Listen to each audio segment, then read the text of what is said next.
Friday, everyone. I am Zanat Salyon, and today we'll be comparing two nations, one developed and one developing countries, which is Japan and Brazil. Before we dive into their differences, let's first take a quick look of their background of each country. First is Japan.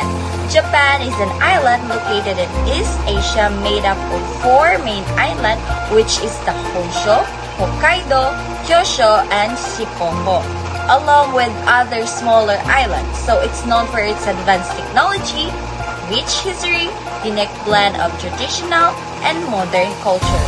Its capital is Tokyo, and the population of Japan is around 125 million, and its official language is of course Japanese. So Japan is the third largest economy in the world by nominal GDP. It's leader in electronics, robotics, automobiles such as Toyota and Honda, and other manufacturing. Next is Brazil. So Brazil is the largest country in South America and the fifth largest in the world by area and population. It's known for its natural beauty, vibrant color, and diverse population.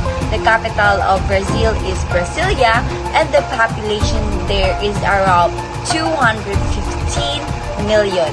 And the language there is Portuguese, the only Portuguese-speaking country in South America. So Brazil has the largest economy in Latin America. It is a major exporter of soybeans, coffee, beef, iron ore, and oil. Now, let's explore each country in terms of economy, government, culture, and level of peace.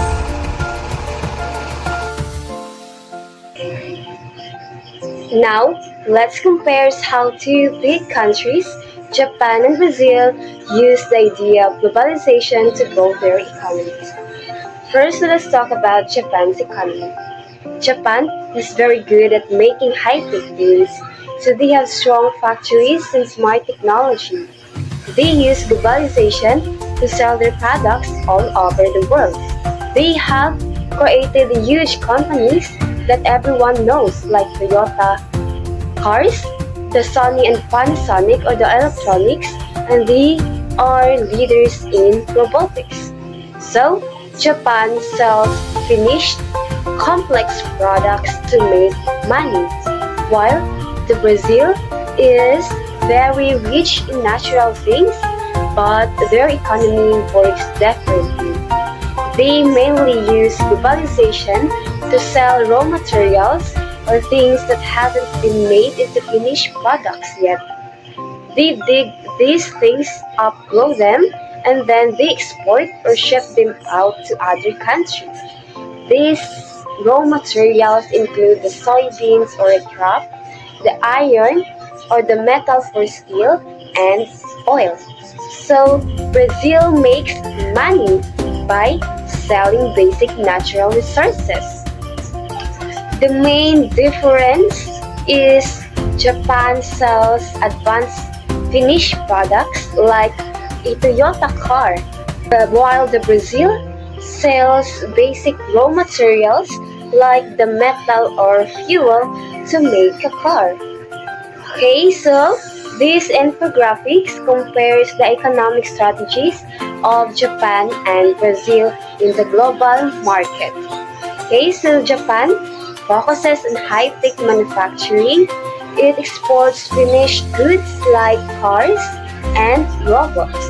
The main difference is that Japan sells complex products, while Brazil focuses on having many raw materials, and it exports primary goods which are raw materials like the soybeans, the iron ore, and oil. The main difference is that Brazil sells basic resources. Okay, so in short, Japan sells advanced products while Brazil sells natural materials. So today we will discuss about the economy of Brazil and Japan. So Japan faces economic challenges such as an aging population and competition for emerging ASEAN economics like China.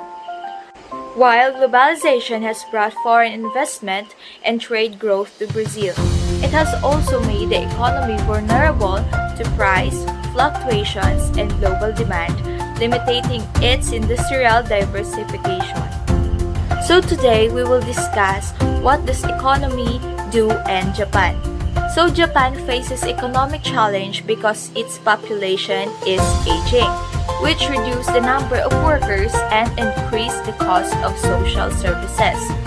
At the same time, it faces strong competition from emerging ASEAN economies like China, which are growing quickly and attracting more global trade and investment. These challenges make it harder for Japan to sustain its economic growth. Globalization has helped Brazil by bringing its foreign investment and increasing trade growth.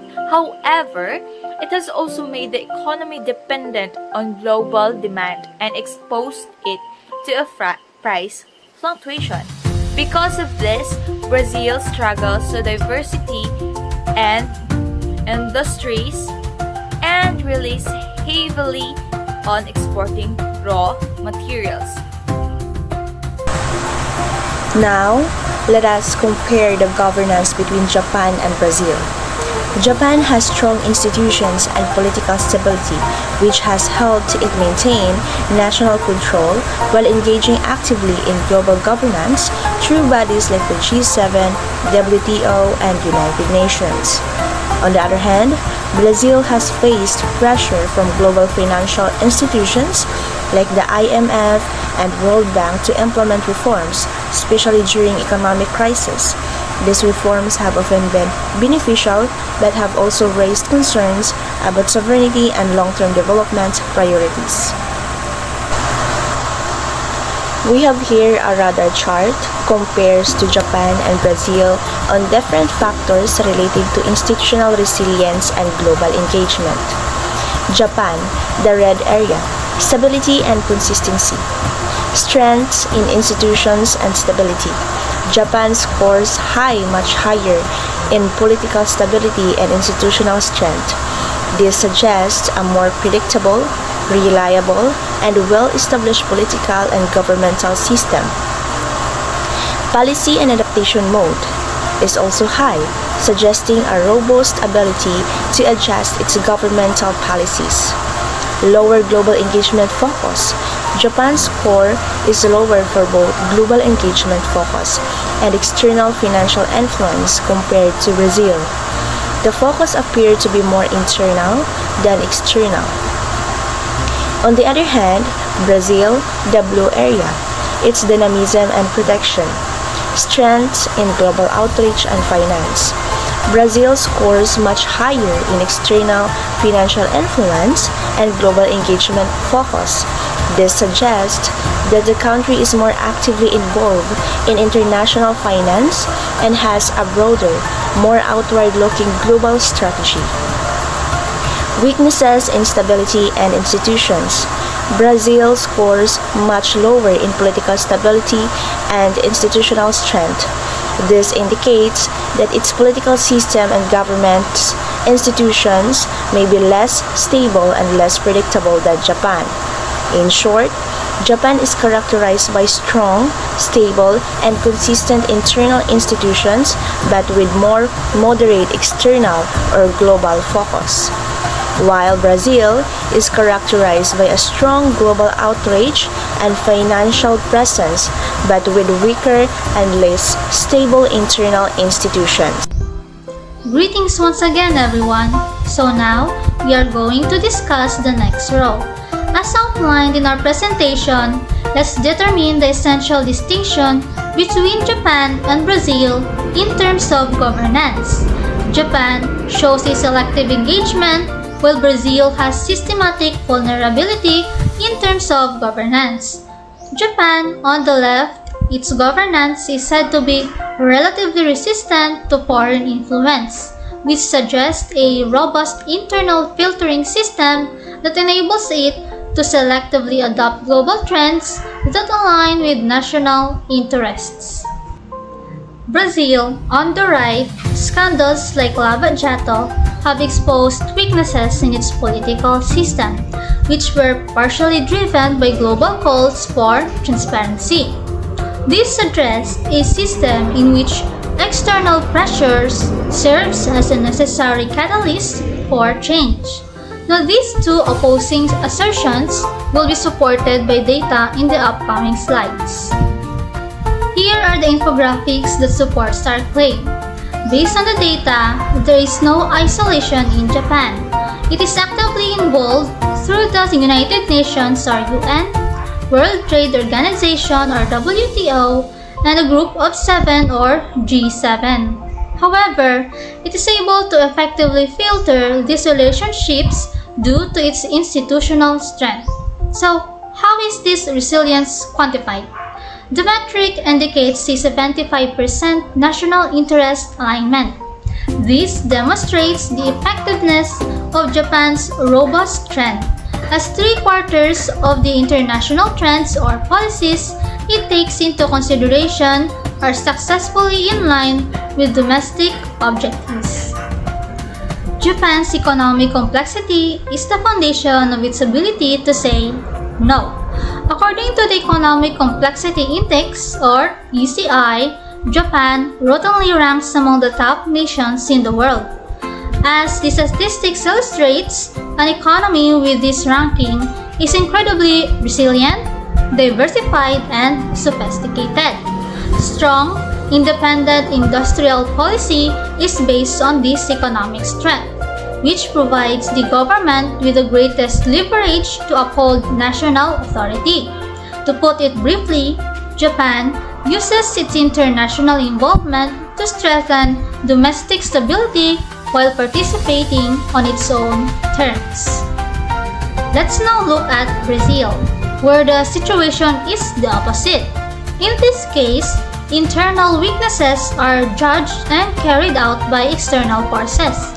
According to the argument, corruption revealed flaws but was prompted by demands for transparency around the world.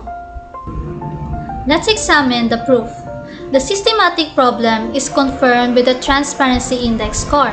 Brazil is ranked 107th out of 180 countries with a score of just 34 out of 100. The vulnerability that requires outside pressure is this low score. Operation Lava Jato, the corruption investigation, was a huge global undertaking. The 2.6 billion in global settlement fines is the most telling figure. This amount wasn't merely a domestic penalty. It was implemented in collaboration with the US and Swiss authorities, demonstrating the importance of outside pressure in the effective pursuit of accountability. The price for this weakness is that the Brazilian citizens paid a high price for this vulnerability. The economic fallout, which included 4.4 million job losses and a 3.5 annual GDP decline between 2014 and 2017, amply illustrates the disastrous effects of an exposed, corrupt system that lacked the institutional capacity to self-correct. In conclusion, we can learn a valuable lesson about contemporary governance from the comparison between Brazil and Japan.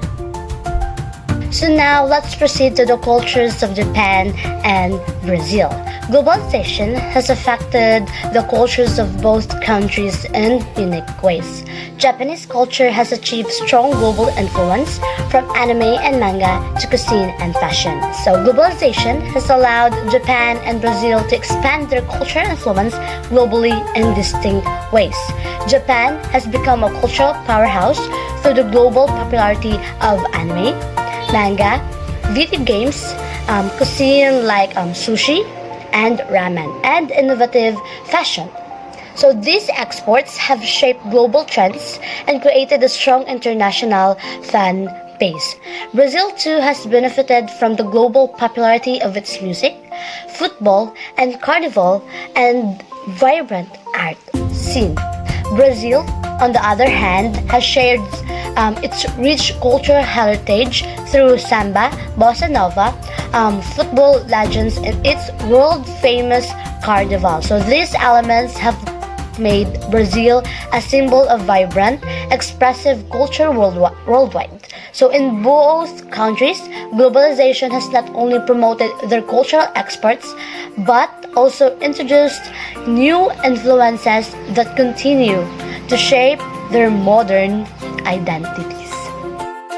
And try to look at this infographic. So this infographic highlights the different ways Japan have shared their cultures with the world through globalization.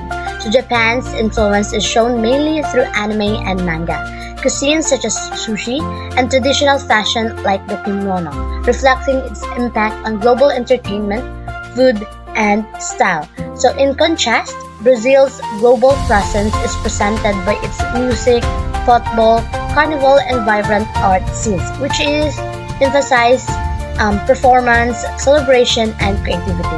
While Japan's cultural reach is centered on media, food, and fashion, Brazil's is rooted in festivity, sports, and artistic expression, showing two unique paths of cultural globalization. Bright morning everyone, let's discuss the culture of Japan and Brazil. First we're going to discuss is Japan. Japan balances openness to cultural exchange with a strong sense of national identity, carefully preserving its traditions while adapting select foreign influences. Its global cultural exports such as anime, manga, J-pop, cuisine, and fashion have significantly boosted its soft power by shaping how the world views Japan. These cultural products attract global audiences, spark interest in Japanese language and heritage, also promote positive national image. In this way, Japan safeguards its culture while using it as a tool to strengthen international influence and respect. The next one is Brazil culture. While rich and diverse, has been strongly influenced by Western consumerism, particularly within the urban middle class. This influence often promotes globalized lifestyle and values, raising concerns about the gradual erosion and indigenous traditions. Afro-Brazilian practice and other local trends spread. Brazil faces the challenge of balancing modernization with the preservation of its unique cultural heritage.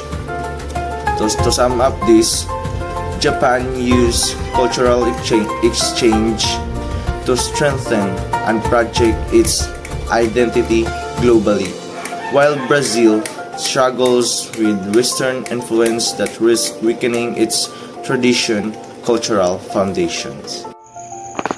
Peace in Japan follows a pacifist foreign policy under its post-World War II constitution, maintaining strong diplomatic relationship and participating in peacekeeping missions. In Japan follows a pacifist foreign policy after World War II. This means it avoids war, builds strong diplomatic ties, and join UN peacekeeping missions. While in Brazil, similarly, promotes peaceful international relations and regional cooperation in Latin America. It has participated in UN peacekeeping missions like in Haiti and avoids military interventionism. Brazil also promotes peace, especially in Latin America. It supports cooperation with other countries, takes part in UN peacekeeping like in Haiti, and avoids using its military for intervention. Peace-oriented foreign policies. Japan versus Brazil. Peace and diplomacy level 1 to 5. And first column, foreign policy. Next, international relations. Peacekeeping role, military stance. In orange color, it is from in Japan, and in blue color, it is from Brazil. So in foreign policy, the Japan is in level 5, while in Brazil is in level 4. So the second is international relations. Both Japan and Brazil is in level 5. And the third one is peacekeeping role. And the highest one is Japan. It is in level 5. While on Brazil, it is in level 4. And the last one is military stance. The both two is on the level 5.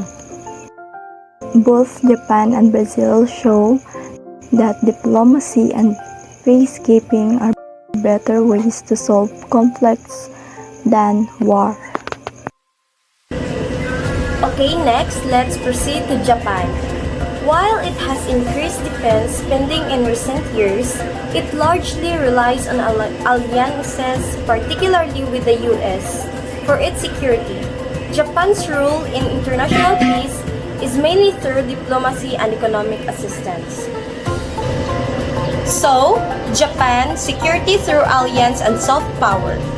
Tokyo, Japan is a nation with an external focus, relying heavily on its alliance with the US for ultimate security. While recent defense spending is up, Japan's primary global role is played through soft power, diplomacy, and extensive economic assistance. Its peace efforts focus on stabilizing the world abroad. And now, let's proceed to Brazil.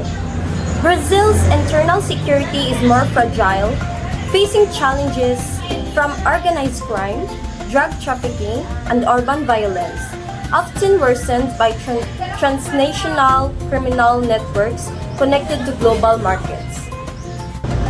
So, Brazil, the internal security battle, Rio de Janeiro. In stark contrast, Brazil's core security challenge is internal fragility. The nation is grappling with severe domestic threats from organized crime, drug trafficking, and urban violence. These issues are often exacerbated by powerful transnational criminal networks tied to global illicit markets. For Brazil, achieving peace means securing its own streets and borders against highly organized criminal groups. And try to look at this global peace index. The differences between Japan and Brazil. The security strategy of Japan, increased focus US alliance and diplomacy for stability. 85% geopolitical stability. The global role of Japan, diplomacy, and economic aid for international peace. Meanwhile, in Brazil, the security challenges of Brazil, internal focus, organized crime, urban violence, and the internal threats, urban violence is 15%. As you can see, the regional role of fighting and promoting stability in Latin America. So here is the infographics chart. In conclusion, Japan and Brazil's experiences with globalization highlights the complexities and nuances of global economic integration. While Japan has leveraged globalization to fuel a strong economy and maintain peace, Brazil faces challenges related to economic dependence, governance, and internal security. So as we move forward to a more increasingly interconnected world, Understanding these differences is crucial for policymakers, businesses, and individuals who seek to navigate the global economy effectively.